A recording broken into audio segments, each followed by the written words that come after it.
Кой е най-продаваният удароустойчив телефон през юли месец в Green Mobile? И без да очудим никого, победителят е Oukitel WP100 Titan.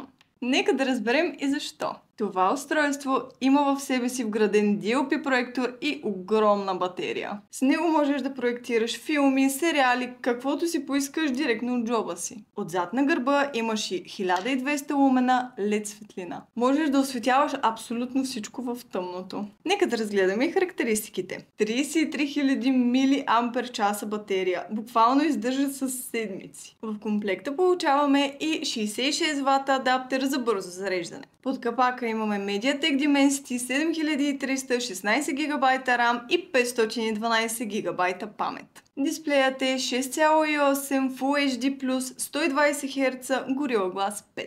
При камерите имаме 200 мегапикселова основна, 20 мегапикселова инфрачервена нощна и 32 мегапикселова селфи. Ударо, водо и прахоустойчив. Сертифициран е по IP68, IP69K и има военен сертификат. Би ли си купил Oukitel WP100 Titan? Напиши долу в коментарите. Можеш да го закупиш на greenmobile.bg, официален представител на Oukitel за България. Не забравяй да ни последваш за още интересни видеа.